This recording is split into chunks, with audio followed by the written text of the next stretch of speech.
Hello, folks, and welcome back. We got the last match of the day, Universal Basic Income versus Team EEK. I think this is going to be kind of an exciting one we got running right here. We got the Cat Boys versus the Sound Effects. Jeff God Gamer, Brian saying going to be giving them a run for their money, and Arena Thunder on the opposing team having to deal with former teammates. Is Kongzi jungling and Arena's playing AD? Actually? I believe that is how they've got things set up right now. I know that it was one of the they were going to have some roster swaps going on with the nature of people being available, that sort of thing, so that Arena was going to be put into the bot lane. It's going to be interesting seeing her go up against Jeff God Gamer, because Jeff is just really, really good mechanically and is always just a tough person to deal with in general. And we've seen Arena bounce around the map in a bunch of different roles, so it'll be nice to see them in this bot lane. Yeah, I think it'll be interesting. Interested to see how Kongzi makes the transition over to jungle in fives. Okay, don't ego Nidalee, dude. So solo queue jungling is very different. Yep, we're seeing a Nidalee. Yeah, solo queue jungling is very different from competitive jungling. Junglers are very aware of that. You know, you'll see people like Doyan, who are by all rights a very good solo queue AD carry, have struggles versus much lower ranked junglers. Nidalee is a champion that does not do too much. I think we're going to see very early invades, and I think it's a bad champ, and I don't think you should pick it. Oh well, I like the YUMI comp.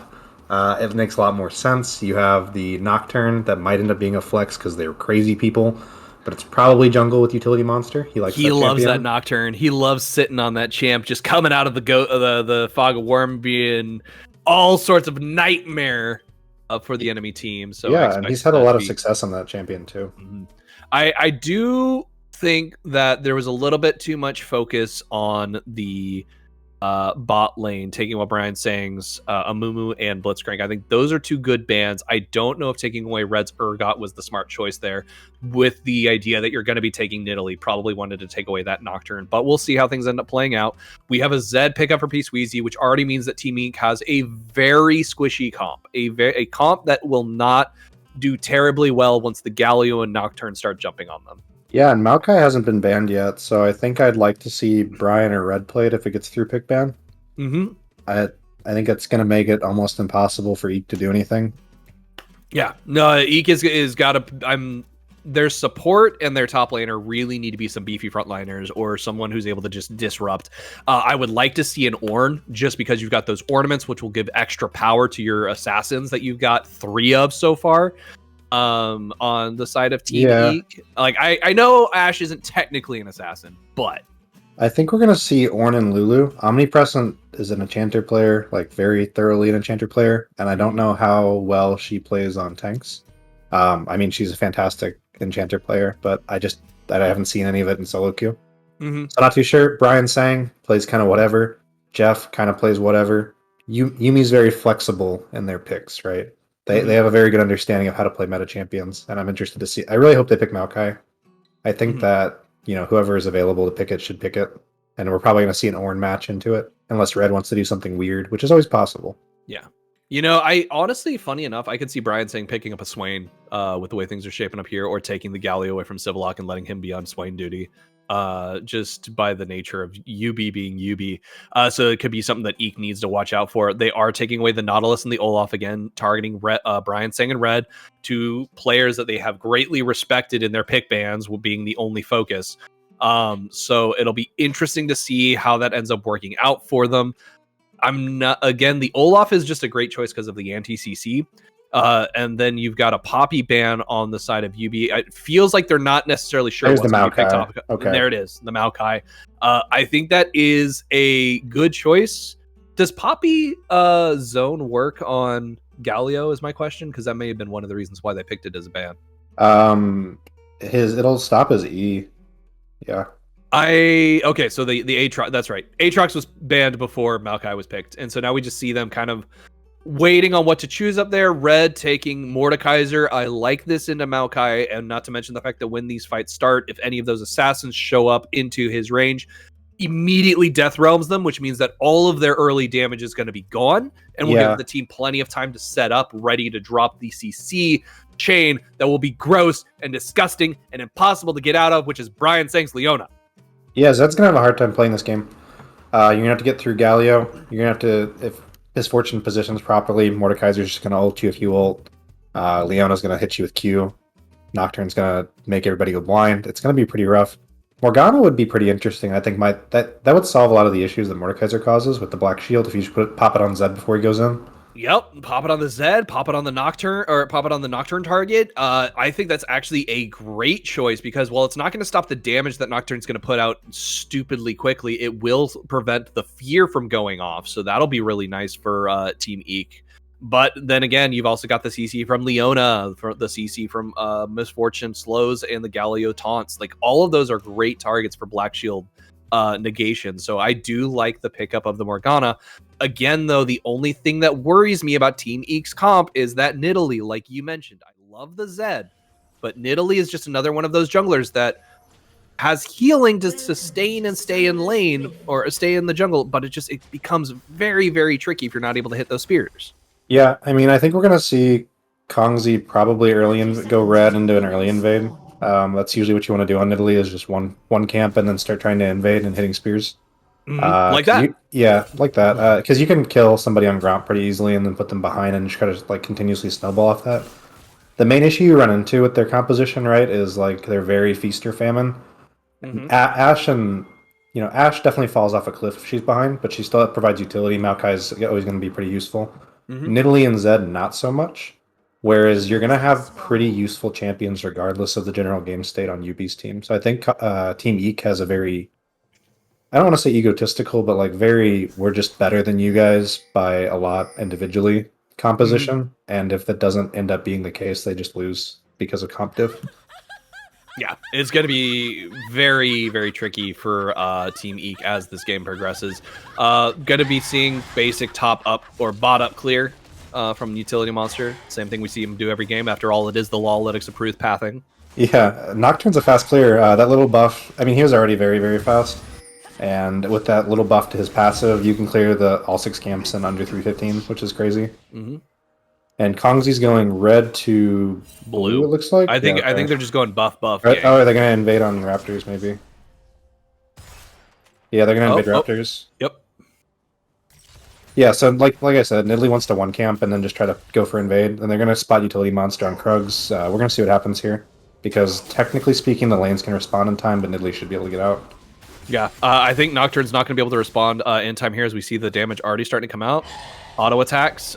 We do see Kongzi getting some damage off. I feel like they're not confident, though, in the fight. And so they are backing away, not able to get any summoner spells out of it. Yeah, that's a waste of time, unfortunately. Nocturne's not one of the champions that's very exploitable early, I would say. He's a pretty good duelist. Yeah, he's like full health the whole time he clears, right? If you do it right. You pretty much should be full health the whole time. Nidalee, you ideally want to catch somebody when they're in the middle of doing their second buff and they're about half health. Joey getting brought really low by the Mordekaiser. You're getting into death territory. That mace does a lot more damage than you think. Yeah, I really wish I knew the top lane matchups better. I think Maokai ends up just being fine. I like this here. Kongzi going in for the gank. We got the Black Shield getting dropped already. Leona trying to get away. Brian saying flashing. The Ignite was not dropped, so that is still available. We have the Exhaust thrown out. Jeff God now has become the target of all this damage. Their flash is now burned. They're not able to pick up Kongzi. There's the cleanse. We do see the root come out of this. This is going to be first blood for the Morgana. Yeah, Morgana played that super well. Morgana and Arena both played that really amazingly. Morgana hit the flash Q onto Brian Sang, got him stuck. Irina was free hitting the entire time, full health bar, no damage threat at all. And then Omnipresent hit the Q onto Jeff at the end after the cleanse, really, really good. It actually saves, if that play doesn't work, Nidalee's permanently behind, and it fixes it a little bit. So that was a really good play out of the bot lane. Really good proactive play, and Omnipresent's looking pretty gross with those Qs. They really are. They did a great job hitting those. She did very, very, very, very well. What we are going to see now, though, is I believe Nidalee only took their... they didn't even take their blue buff. They only took their Gromp before ganking bot lane. So now they're going to be working their way up. Unfortunately, that's going to give Nocturne plenty of time to steal their Raptors. So that's going to put Nocturne farther ahead. They do see Nocturne aware. So they are aware of it. They're going to be pushing in on this. This could be really, really spicy here in the top lane. Morgana's walking up. Is that as prio? Yep. Oh, though. We do see them forcing them off the Raptors. It's just a matter of how much of those Raptors did they manage to take before they were able to force them away. Did they get any? They were pretty aware of that the entire time, which I'm surprised about. I don't think they did, actually. I think that, yeah, because it started 29. Looks like this gank is still kind of a continuing. They're kind of like, look, if you want to stay in lane, that's great. Good for you, but we're going to keep pushing this. Great root coming out from the Morgana, but the spell shield on the Nocturne means that that doesn't work. Kind of like having your own personal black shield. Yeah, and you know, that's just that was a good reset. Gallia was out of mana. Nocturne helped shove it. Nocturne's not going to be sad that he got extra XP, right? So no, absolutely not. We're going to have a pretty early level 6 on Nocturne, I think.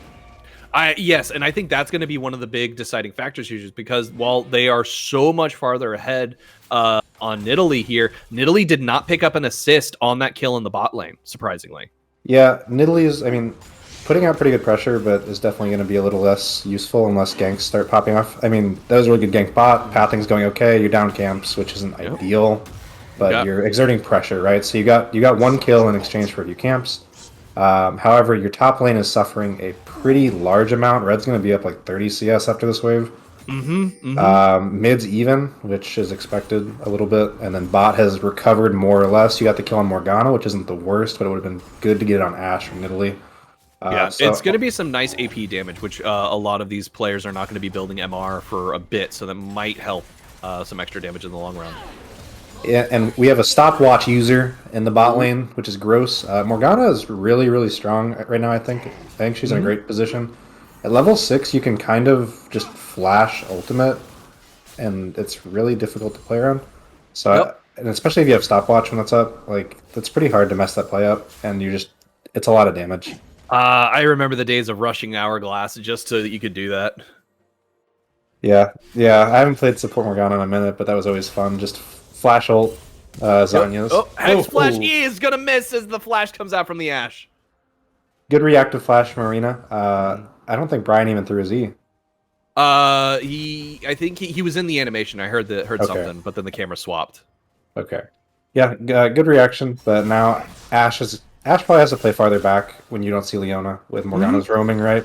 Because Morgana's allowed to roam pretty effectively, and it's good, but Ashe has to be aware that you just have to give CS. That's going to be the case. And now you're flashless, so Morgana's going to have to probably stay in lane a little bit longer than she'd like to. Just a little bit. We are seeing Nidalee probably look for another rotate bot. They are going to be able to take the second Scuttle Crab, so that's going to be a good bit of XP for them. Omnipresent taking a little bit of extra damage. Hex Flash from Brian saying coming out, but no engage, continuing that. Omnipresent, because of their roaming, has actually fallen behind in levels, which can be very dangerous. Nocturne's 6 now, too. Nocturne is 6 and probably looking for this counter gank. Unfortunately, Kongji is not 6 as well. The unstoppable Nocturne comes out. The flash on the Morgana. That AD damage ripping right through the black shield means that it's not able to do anything at all. And that is going to be a devastating hit to the bot lane for Team E. Yeah, that was really good. It almost seemed like if they had waited a second longer, they would have gotten 2 more kills. But I don't think they knew to lose in the bush. And this could get a little awkward if Zed plays it pretty well. I don't think they really have an in window, but if... the Hex... Brian being a little bit spicy on that disengage. Hex Flash abuser. That's... Such is the nature of things. We have the Ignite coming out, or the Smite coming out. The arrow feeding its way right through the lane, finds Utility Monster, and that's going to be hard to deal with as Zed has the opportunity now to continue the engage, get some damage off. The rest of the Doctor was not able to follow up on that, which is a huge portion of the damage profile that is currently available for the team over here, YUBI. They're not able to deal with it, though. Civillock does manage to get P-Sweezy very low, picking up the kill with the flash, and that is going to be Joey brought so low as well in the Death Realm, trying to stay alive, does manage to get away, though. P-Sweezy just back, man. You know, you got the assist. That was a good play. You have 8 health. What do you gain? Oops, okay, well, Civillock is now pulling a P-Sweezy. He's going to try and run away. Kongji looking for the engage, trying to find the target. We do have the black shield on the Nidalee, but the missed target! The anticipation of the direction in the wrong way, but unfortunately that means they might catch Utility Monster as a consolation prize as they continue this engage. Kongji doesn't manage to find their target, but now they've got 2. They're looking for the engage, jumping in on Utility Monster. They don't manage to pick up the kill as the bonus AD and MR do allow Utility Monster to survive. Yeah, That ghost from Civillock really was good. I guess Nidalee's W was on cooldown when that spear hit initially, because that should have just been a kill. A little bit of an overchase. Triumph proc went off, saved him from Morgana. Yeah, And that's really ideal for YUBI. They got Dragon, they got 2 kills directly afterwards. Yep, Jeff God just being a little cheeky there, shoving Arena under that tower. Now we're going to see P. Sweezy manage to pick up a plate, try and even things out just a little bit, trying to catch up to... They do still have a nice lead on this Galio, but unfortunately they're not as far ahead as they would like to be, and walking into a Nocturne is just going to make that much harder to deal with, especially when you have a Leona following it up with a Zenith Blade. Yeah, that is a dead Zed right there. Nocturne's looking pretty strong right now, up a good amount of camps, 3-1. Top lane is up a very substantial amount of gold and pressure. Bot lane is more or less even, but there's been a lot of focus bot. I'd say it's looking pretty good for YUBI, and it's going to get increasingly harder for EEK to execute their team comp. YUBI is definitely feeling very, very, very, very comfortable right now. They like the position that they're in, and this Mordekaiser in the top lane is doing a fantastic job of just countering the Maokai. It's able to put up so much pressure with its Magnetic Storm and just do so much damage that you just really aren't expecting it. We have the all-in coming out from Zed, P. Sweezy looking for the Heart Engage onto Civillock, basically ignoring that MR shield, but it's still rock, my friend. You are still trying to break down a Golem. Yeah, Galio's pretty tanky. Galio feels pretty good into a lot of AD matchups, I think, personally. It's just a lot of effective health and tank to get through when you go Cinder Hulk and you have that high of a base stat. Kongzi is Ashe has ult, but Utility Monster's here. They've already pinged they want to go in. They already know that's what they want to do. Kongji looking for the gauge, jumps in onto Jeff John. They do have the manage to pick up the kill before Nocturne is available to join them. Unfortunately, we're going to see Leona and Brian and Utility Monster take down the AE, and so that is going to be another kill, a double kill for the Nocturne, triple kill as they take down the Morgana, and that is not the way you want that gank to go. 1 for 3. Wow, yeah, I mean, a lot of these ganks work in an environment where Nocturne doesn't exist, right? Yep. As soon as somebody else is involved into the mix, it falls apart pretty quickly. It was a really good pick onto Jeff, but Utility Monster shadowed Kongzi perfectly right there and just gets 3 extra kills for 1.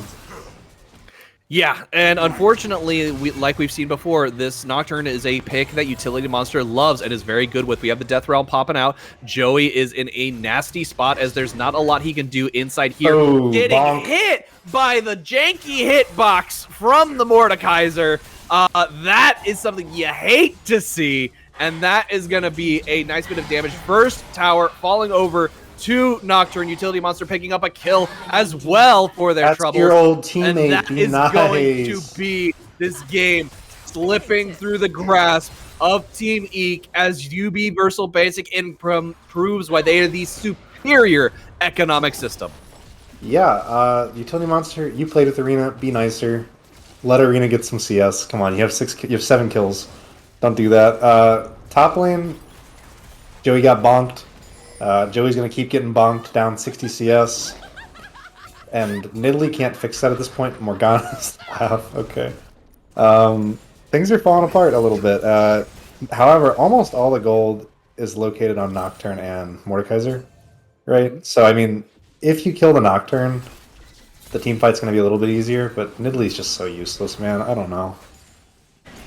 Yeah, it's going to be really, really tough to execute anything now that it's fallen so far behind. The Nidalee just really is one of those champs that needs to get ahead. Otherwise, it just does no damage. Kongji missing the jump over the wall means that we're going to have to flash. Unfortunately, that is going to require a black shield to continue the escape. Very well done by Omnipresent with the awareness to take that. However, the Rift Herald is going to be given up as the smite comes down from Utility Monster, and we are going to see Leona stealing the Rift Herald out from underneath his allies. I don't know if that was deliberate, but I feel like that's a Brian Sang thing to do. Yeah, Nidalee says, you know what, you guys didn't kill on the Black Shield. I'm going to take it's my Rift Herald now. I don't care. Really good play, and again, like, it's just going to be, the more gold that YUBI gets, the harder it is for... Oh no, Zed getting jumped up by Utility Monster, the flash coming out, but you got the corrupted ground that Utility can walk over, moving so fast, doing so much extra damage, and that is going to be another dead Zed. The shadow magic is just not with him. Just ult and try at that point, right? Like, you already flashed away. Like, if you're gonna die, just blow your ult and save your flash, man. I don't know. At the worst, you die anyways. At the best, you get a very lucky shutdown. Dude, that's a massive shutdown. Yeah, so, like, at least just try. Like, I don't know. There's no point. So, Zed's useless right now. Nidalee's not gonna be able to do anything unless, I don't know, something in, like, 2 people disconnect. Maokai's down 800,000 CS. Things are looking doomed, and Yubi's being very coordinated. It is basically double CS in the top lane, and that is not something you want to see when you are at 75. And so that's going to be really, really rough to deal with. We are seeing that it's basically even or ahead on the other side of the map. The Maokai and the Nidalee are the only 2 that are behind. So theoretically, the Maokai will still be useful. It will have utility. The Nidalee, though, it needs to get something in order to be able to get onto that backline and get the Misfortune, because that's really the only target I think he can take down. Yeah, I don't even know if it matters if they kill Misfortune right now with the game state. Like, no. So if it's going to take Nidalee going in, and Nidalee insta-dies if Nidalee goes in. Yeah, I just mean in terms of getting some gold. Oh, you're right. Maybe they could pick Leona. I don't know. Leona's pretty tanky. Leona's way too tanky. Civo doesn't die with Chemtech. Utility Monster has Axiom Arc too, so his ult's on like a 30-second cooldown. And you know, it's really funny because Zed tries to like do damage to the Galio and go in on the Galio. But the Galio is rock, my man. It's tanky. Yeah. Doesn't take damage from you. I think on the Nocturne. Yeah, I think Aftershock alone might do more damage than Zed's combo to Galio at this point. Unfortunately, you're probably right. Yeah. We are going to be seeing a dive here top lane. Leona's going to be looking for it. Let's see my theory. Yep. Oh, we got the damage coming out right there. Yep. So much damage, and unfortunately, Nocturne's going to find the Ashe because if they can see you, they can kill you. Utility Monster goes legendary, picking up yet another kill, and now it is going to be a hard engage in this top lane as the rest of YUBI starts to move around the bot side. AD carry moment. Feels bad, man. You didn't, hey guys, how come the jungler has 9 kills? I only have 3 deaths. Like, you just get ulted. You can't even be in vision at this point. You have to be under tower perma. Being under tower isn't even safe for a Nocturne. Yeah, if Nocturne knows you're alone under tower and you're Ashe, you still die. Okay, Engage here on the top lane. Maokai throwing out the ultimate is going to manage to find the Leona. The spell immune Morgana is going to be able to avoid getting immediately blasted out. However, Jeff is going to be like, that's perfectly fine. I will get rid of you. Now we've got Death Realm YUBI jumping in onto Kongji. Kongji going to be absolutely deleted in that realm. The Death God doing so much work, and now P-Sweezy and Arena Thunder are the only ones left on the side. And once again, we have Nocturne across the map being the Ashe. Bro. That is just, no, that is so mean and rude. Utility Monster, you are supposed to have utility, not damage. Raw moment. Just respawn to die. At this point, your death timer is the same as Nocturne's ult, so you might as well just sit in base. I don't know. That top gank looked like it was going to be pretty good, but they're just down so much gold that 3 of them couldn't kill Leona, and then everybody shows up and kills them. Nocturne's up 60 CS, top's up 60 CS. Zed jumping in onto Jeff God Gamer, however, they are not able to get the kill. Zed combo can't even full kill Misfortune. No. Doomed. Well, and the thing is they're using the Debonair skin, which kind of tells you exactly when the ultimate's going to pop off, which is really disgusting. Omnipresent getting obliterated by the Death God Mordekaiser. Not much you can do there. Unfortunately, YUBI is just so far ahead of Team EEK, like you mentioned, that there's very, very, very, very little that they can actually do versus this team.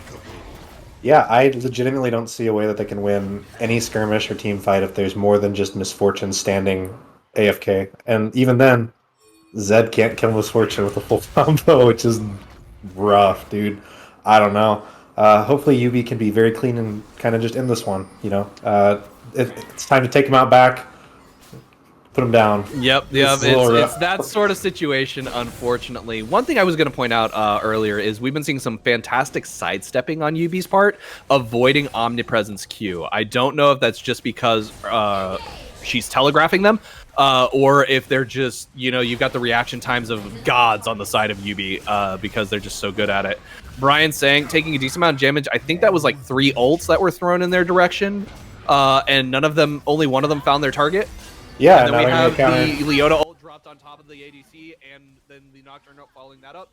with the Misfortune right behind it. The Bullet Time doing so much, Bullet Storm doing so much damage that it just rips through what health bars remain. And now we're seeing Utility Monster pressure this mid lane, looking for the Kongji, trying to get into this back lane, going for the tower dive maybe? I think they're just Or just hanging out and other. avoiding, just sidestepping everything. Not as happy about it. No, Kongji is like, I want to do something, but the ultimate comes down.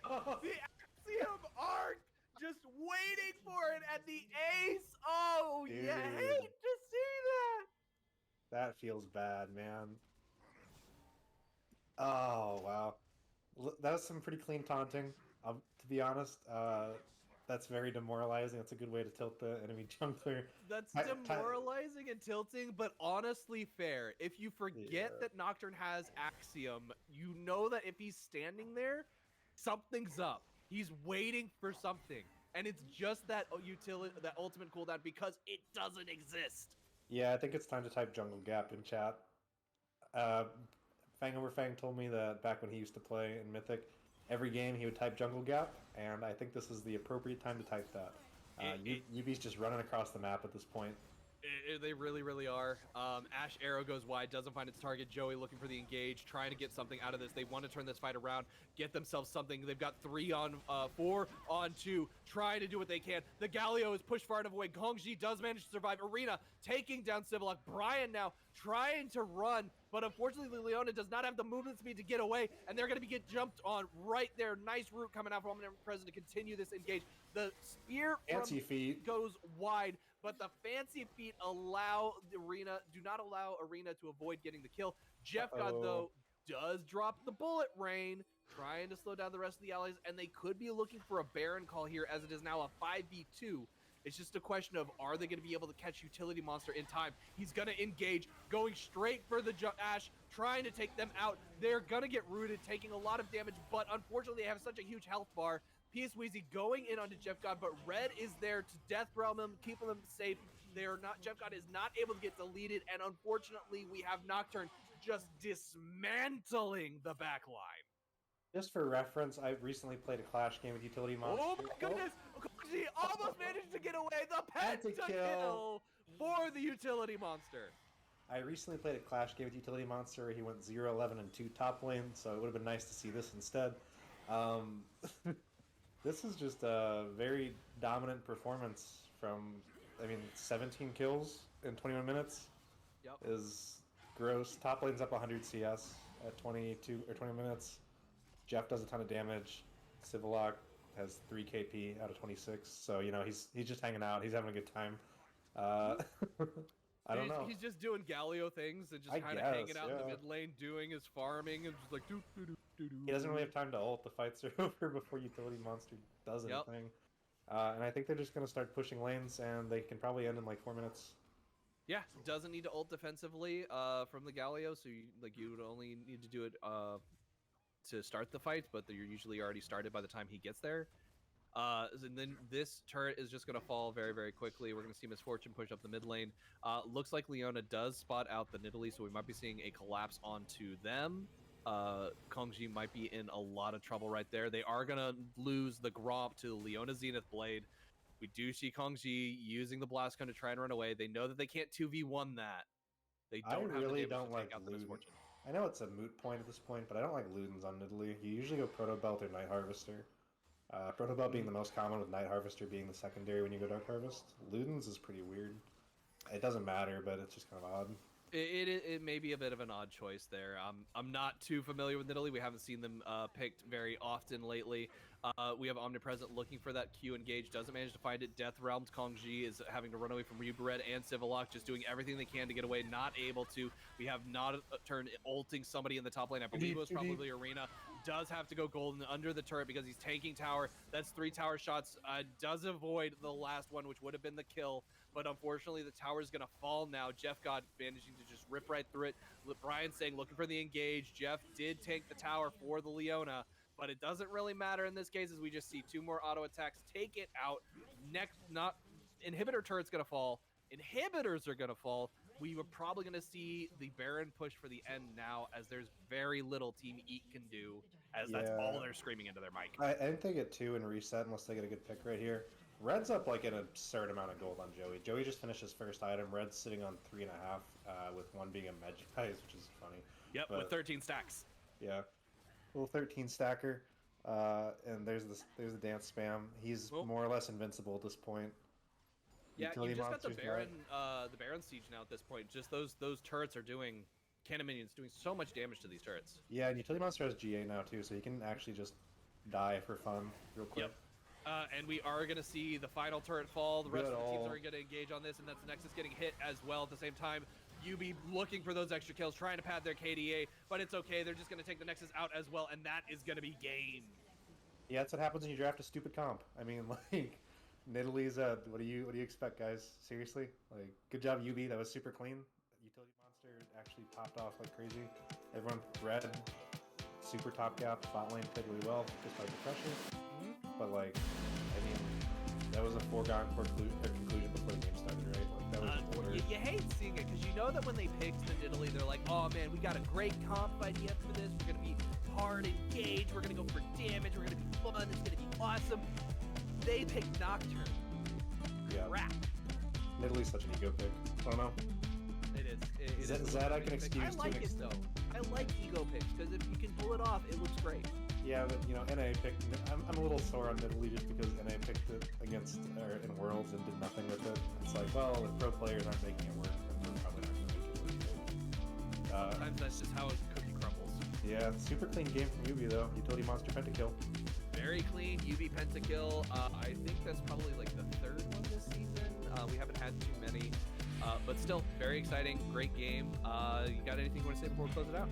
For the good job, Civilock, with the 5 KP, I guess. Good job, guys. Good games. Civilock MVP. All right, MVP don't go away. Civilock. Yeah, don't go away. We'll be right back with interview with our winners.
Hello, everyone. Chris Edgeworth here with tonight's third and final interview, joined by the illustrious Brian Sang, victorious Universal Basic Income. Welcome to the desk. How are you feeling? Good. Thanks for having me. Let's dive right in. So the draft, there's a lot to see on all parts. Of course, we did see the roster shuffle going on the side of Team EEK, and that puts different people in some different positions. Kongji moving into the jungle most notably. Interesting things in their draft, the Nidalee and the Zed, of course. You guys have a much more stock standard draft for yourself, I would say, or for your team. What were your thoughts going into this draft? Yeah, well, when we first came in, we really wanted to make sure we kind of had lockdown and really powerful engage. So we were really looking to force Nocturne Galio into anything they were playing, really, because we felt that, the combination of the dive plus the darkness would be able to kind of disrupt the way they would want to play their team. We were actually quite shocked when we saw the first pick Italy. We were not expecting this. We didn't really consider what would happen in a real suck scenario. But kind of once we had already committed to our plan of picking Nocturne Galio, we just kind of were like, we'll just pick our champions, play our composition, and then use that kind of brute force no matter what champions they pick. Let's switch gears to the game itself. For you folks, it was a very stifling win overall, but talk to me a little bit, if you would, your plan going into the early game and how you're able to execute to get yourself to such a large lead. Yeah, well, when we saw their team, we noticed that their front line is not particularly impressive. You only have Maokai, so that means their backline is particularly vulnerable to Nocturne Galio just diving in the backline. So we kind of just wanted, as always, if YUBI survives the laning phase, we tend to end the game pretty well. So we were just kind of aiming to survive the laning phase. They had a really good early gank on us bot lane, but that did involve a pretty committed jungle path from Nidalee, where I believe she went red to our jungler's red, but then didn't manage to get it, which set her a little far behind, which was very unfortunate. And so from that kind of position where they have this team comp where they really want to snowball early, using the power of that Nidalee with Maokai locked down and Morgana root, they just kind of fell behind because even though they got the kill, they just ended up down so many jungle camps. So in the end, we were able to kind of use this accelerated Nocturne to really pull us ahead in all of our lanes. And then once that kind of happened, their team doesn't really have very good comeback tools. One final thing that I wanted to point out, of course, Utility Monster really coming in hot with the Nocturne, absolutely murdering people on cooldown, has the Axiom arc, so just getting that ultimate on an even shorter cooldown. Has the inspiration tree secondary, so this man is literally pressing his R as much as humanly possible. Has the 23 KDA, has the most damage in the game with 25,000. Yo, is there some bad blood here? Because Utility Monster be diving in on Irina on cooldown. Well, I could say something about it, but unfortunately, in our comms, he was just saying, "I'm going to ult whoever shows up in mid," and it just happened to be Irina Thunder every single time. So it's just really unfortunate that she was the one showing up to the waves, and then he would just press ult on cooldown. So it's just it turned out to be a very unlucky circumstance for her. And unlucky. That's a good story, a likely story, for sure. I can respect it, I guess. That's the way you want to go. But either way, still, it was a stifling win, a cataclysmic win for Universal Basic Income. Looking good as we stroll into the postseason now, getting there soon. Brian, thank you so much for the interview. Before we step away, your opportunity for any final thoughts. Yeah, thanks for having me. Definitely looking forward to the rest of our games. It's good. We have some very tough opponents still left. People we ate pretty. We had some pretty severe losses to BBZ and SLR, so we'll definitely have to keep improving and keep stepping up our game to make sure that we can compete with these very strong teams. All right, well, thank you so much. We'll be back tomorrow with another set of Mythic games, but until then, thank you to all of our fans, to all of our teams participating, and to all of our staff who make it possible. Like I said, we'll be back tomorrow with more Mythic action, 5 p.m. Pacific, for another set of 3 games. We will see you there. Have a good night.